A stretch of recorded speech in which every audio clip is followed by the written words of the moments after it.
Anything can happen at a wedding. How many of you have been at a wedding where something interesting happened? All of us. There can be cold feet, angry family, loved catering, clueless clergy.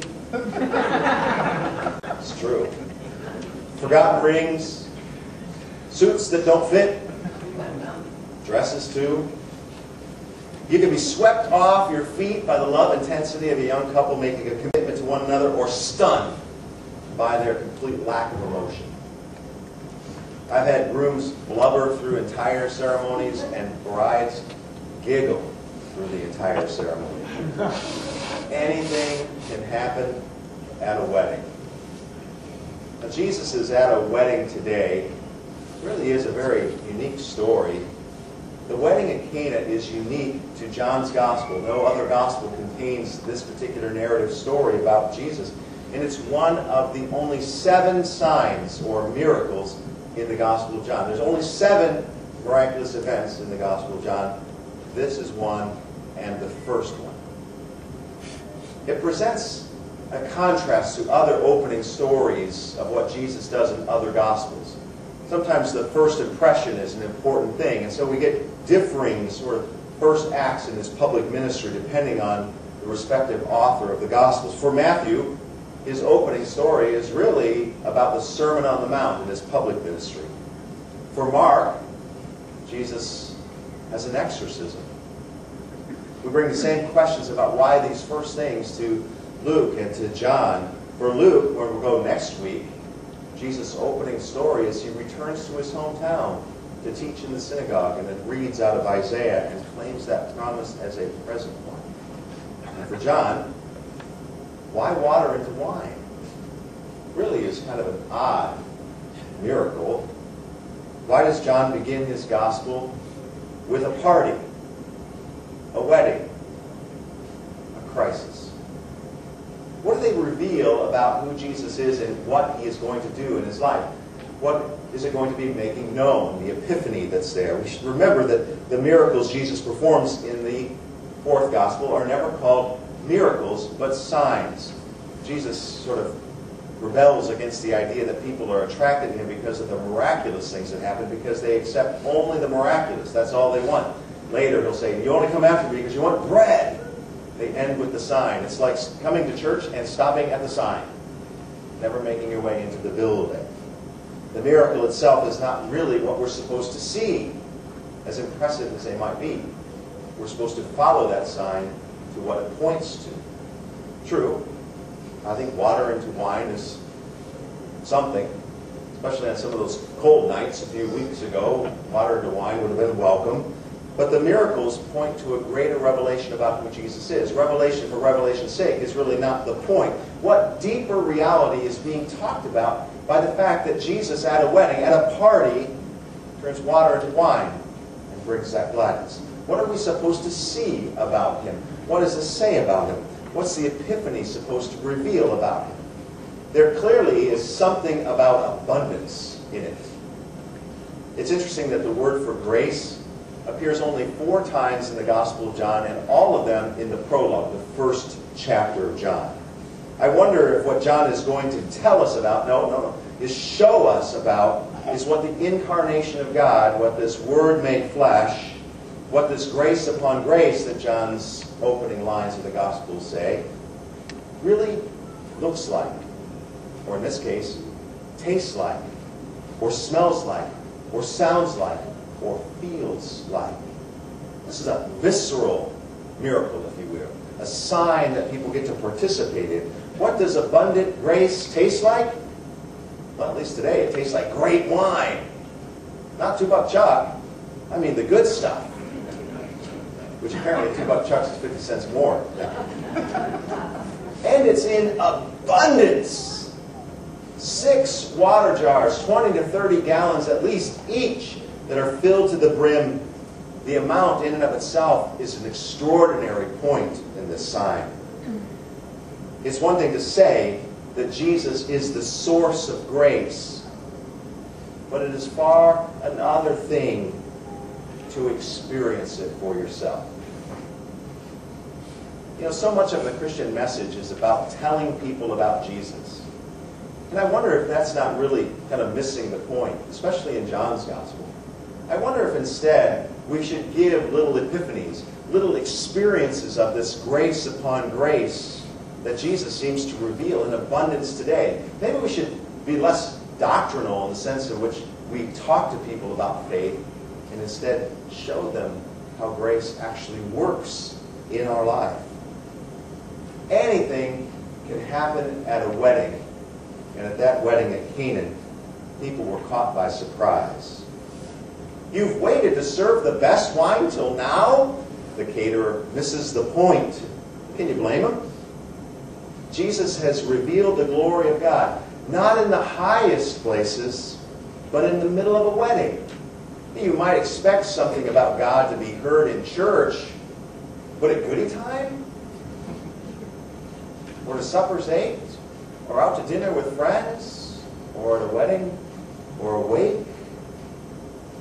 He revealed the presence of God not in the reverence of a hushed wedding ceremony in a sanctuary, but in a neighborhood bash immediately following that. God drew near amid loud music and droning distant relatives and the three-tiered cake with the plastic figurines on the top. I don't know if they had that then. God's revealed in the ordinary stuff. And that's what makes this sign extraordinary. It reminds me of something that Will Willimon once said. He's a Methodist bishop. Most preachers, he said, get it all wrong at weddings. They stand up and talk about agape, the love that God descends from above upon them. And the bride and groom, on the other hand, are drooling in anticipation of eros, the earthly love that they can't wait to express. Willimon, I think, is on to something in the sense that the glory of God is revealed in common human experience, in a neighborhood bash, in making love, in commitments that are made, in a gathering of church on a Sunday morning, the Sunday afternoon stroll. After all, that really is the central theme of John's Gospel. Where do we find the fullness of God's glory? Not ripping open the heavens, but in the flesh of a human being, Jesus of Nazareth. Not in dead rituals or purification pots, but in the joy of how these things can be revitalized and renewed to bring about the delight of God in life. Knowing this does more than make people happy. It satisfies the deepest longings of our hearts. At Canaan, Jesus uses 6 stone jars as crafts for new wine. Now, those jars were usually used for the rite of purification of dirty Jewish hands that would be washed as they came in, ritually washing themselves to sort of be kosher, to be clean in that event that was to follow. Jesus claims these pots and expands their meaning beyond purification to the fulfillment of a delight that is a promise that we are to hold on to. For those who knew what he was doing, it's disturbing. It's no accident that John's Gospel reorders also the cleansing of the temple. It's one of the first things that Jesus does. When he goes to Jerusalem, almost immediately after this story, what does he do? He cleanses it. In all the other Gospels, it comes at the end. A repurposing of God's house. Not a marketplace of making money and daily exchange, but a house where God can be experienced and known. And it's disturbing. I mean, think about it. If we hosted a wedding here and I don't know, Benny was carrying the big crystal ball of, what's the word? Bowl, punch bowl. And as she makes her way from the kitchen over to the table, crash! It would never happen. It could happen. Oh no, what are we going to do? Chris says, I know what we'll do. He runs in the sanctuary and removes the bowl that we have in our baptismal font and fills it with Canada Dry and cranberry juice and some ice. Anybody be offended? Anybody who would know what was going on would think, I don't know if that's really what we should be doing. Who does Chris think he is?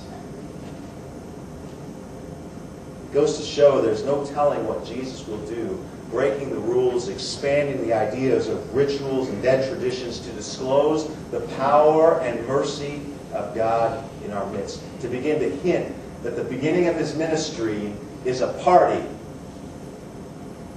and the end of his ministry with the kingdom of God's celebration at a feast that will have no end.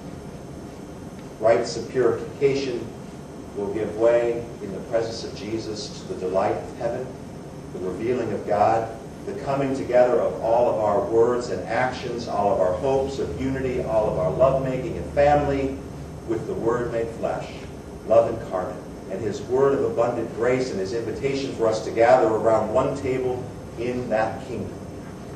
One. According to the fourth gospel, Jesus is concerned with bringing us into the presence of the eternal God. There's something else to see here. Kind of two things, actually. The first is that at the beginning of his public ministry, there's someone present. They remain unnamed, but we know who it is. It says his mother. We know her as Mary. But in the Gospel of John, she's never mentioned by name. She's only mentioned as his mother. She's always denoted by her relationship to Jesus. Here, it's urging Jesus onto action.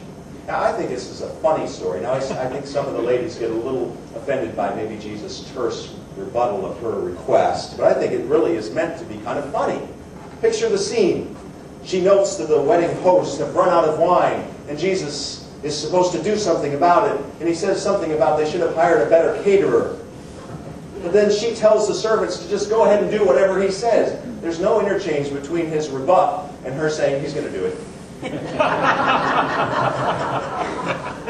How many of you have a mother like that?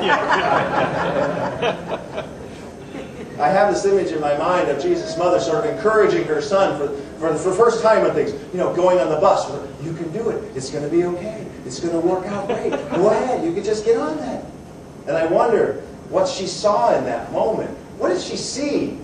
What had been revealed to her already that she trusted that he could do something about this colossal catering problem? What did he show her? Was it mixing up an omelet without eggs at home? What is it? One of those questions. I mean, a long line of questions. For most of eternity, I'll be standing in line waiting for a question to be answered. What had been revealed to her up to that point? How did she know that it was his time for revelation? How did she know that it was time to kickstart this thing and unleash into the world God's greatest revelation in the life, death, and resurrection of Jesus, pouring out God's grace upon grace for all of us who would receive it? The mother of Jesus appears only 2 times, only twice, in the Gospel of John. Can you guess where? At the wedding at Canaan in the beginning, and at the foot of the cross at the end. Those are the only 2 occasions in John's Gospels where the mother of Jesus is present. While we're not told at this point about her reappearance later, we get a hint of her return and Jesus' reason for refusing her request. He says, "My hour has not yet come." Now in John's Gospel, we're going to be chasing this hour that has not yet come until the Gentiles come to him near the end of the story. And when they arrive, when the world has come to Jesus, he turns to his disciples and says, "My hour has come. It's time for the seed to fall into the earth and die and bear great gifts." And he goes resolutely to the cross in Jerusalem. It's more than poignant that the mother of Jesus brackets his life, because I think that's true for many of us. She surrounds his earthly ministry. She's the nurturing force when in those early days the Word was taking on flesh and trying to figure out how to walk and to laugh and to be appropriate in relationships. She was that nurturing force in partnership with God the Father and Joseph, his earthly father. She's at the beginning of his career and watches from the foot of the cross as he dies. But there's something more important than the fact that she brackets him. It's his response, which tells us something about her. And her response is this: she trusts what her son is capable of doing and puts it all in his hands. That's the response of a disciple. We might best understand the instructions she gives to the servants to put anything into action that he tells you to do as a relationship of a disciple to a master. Jesus' mother is the first person in the Gospel of John, by her actions, that give the correct response to Jesus' presence. We might call it faith. It's to unconditionally trust his word. Depending on how one reads the statement of Jesus to his mother, even in the face of rebuke and rejection, she continues to trust that God's grace upon grace is being poured out in and through him, and that he will do something. After all, Jesus is God's Son. From the very beginning was God, very God, and was with God and in God, who became flesh and lived among us, the Gospel of John says, grace upon grace, who continues to speak God's abundant life into being, just as he did at that wedding in Canaan. How many of us are here today, not because we grew up this way, maybe we did, but somehow because of growing up this way, or somehow in life, there was an epiphany that his grace upon grace was available even for you and for me. His mother's unconditional trust in the word of her son, seems to signal the hour for Jesus. Our mothers are always pushing us into things we didn't want to do. It's the beginning, and it unleashes a series of events that result in God's glory being revealed, not only in Jesus, but for you and for me. Might this be a way that you and I can understand what it means to witness to Christ, to live out this story and to pass it to others? That we too, like Mary, can simply be a part of a sign. Not in and of ourselves particularly great, nothing particularly momentous, just living day by day. And yet in the sign, in the ones who point through the sign, that we might be pointing as well to God's abundance. May we have faith like Mary, and then those disciples at the end of the story, to trust in his grace upon grace. That it is for us, but not only for us, for the world. And may we be a sign of God's abundant mercy poured out for all people. Amen.